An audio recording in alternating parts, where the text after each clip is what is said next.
काम होगा वो जो ये पैथवेज है, मतलब जो आने जाने के रास्ते हैं, ये बहुत बेतरतीबी से है। हमने कुछ फ़ोटोज़ भी शेयर किए हैं जो 3D के ज़रिए बनाए गए हैं। ये पैथवेज यहाँ पर टोटल बनाए जाएंगे। इमारतें हमारी पूरी इमारत की जो दीवार है वो पूरी जो है बहुत सारी कमज़ोर हो गई है, कई तो गिर गई है, वो पूरी दीवारें हम उसमें नहीं बनाएंगे।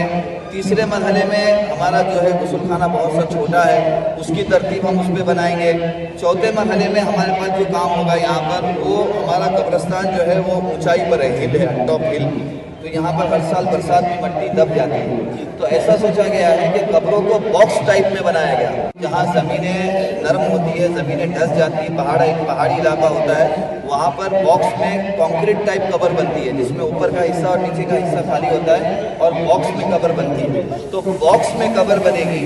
और अभी हमारे पास जो 1200 के आसपास कबर है, हमारा एक अंदाज़ा है कि जब ये हम बॉक्स टाइप, मतलब अब जो कब्रें हैं वो बेतरतीबी से यहाँ वहाँ है, एक कबर यहाँ, एक कबर वहाँ बीच में। तो अभी जब कब्रें तरतीब से बनेगी तो हमारा ऐसा उम्मीद है कि कम से कम 300 और कब्रों की गुंजाइश यहाँ पर निकलेगी।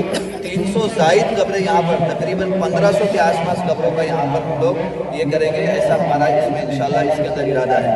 और पांचवा सबसे बड़ा एक काम है कि हम सामने जो चाइनीज सीमेंट्री है वहाँ पे एक बड़ा प्लांट लगा रहे हैं। और हमारे यहाँ पे एक बड़ी दिक्कत है कि जो मिट्टी डंपिंग हुई है उसमें बहुत सारी मिट्टी जो है वो चूने की मिट्टी है, जिसकी वजह से जो है मुर्दे की बॉडी गलने में जो है बहुत बड़ा वक्त लगता है, कभी कभी 2-2 साल लग जाते हैं। आपने कई बार देखा होगा कब्रिस्तान जब कब्र खोदी जाती है उसमें हड्डी बाहर आती है, खोपड़ी बाहर आती है, तो कहीं ना कहीं मुर्दों की बेहुरमती होती है। तो उसके लिए हम लोगों ने अपने दमन, एक गुजरात के पास एक जगह है, वहाँ से इंशाल्लाह हम बालू लेके आ रहे हैं और शोलापुर की तरफ से मुरूम की मिट्टी ला रहे हैं, और इन दोनों को मिक्स करके एक सामने प्लांट लगेगा, उसमें मिक्सिंग होके वो मिट्टी यहाँ पर पूरे के पूरे कब्रिस्तान की मिट्टी मरहलेवार अगले 2 साल में तब्दील की जाएगी।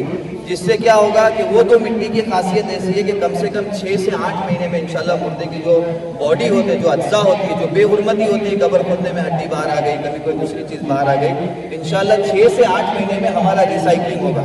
अभी हम लोगों का रिसाइकलिंग पीरियड जो है वो 18 महीने के बाद हम दूसरी कब्र खोदते हैं, वो कब्र दोबारा खोदती है। तो ये 5 बड़े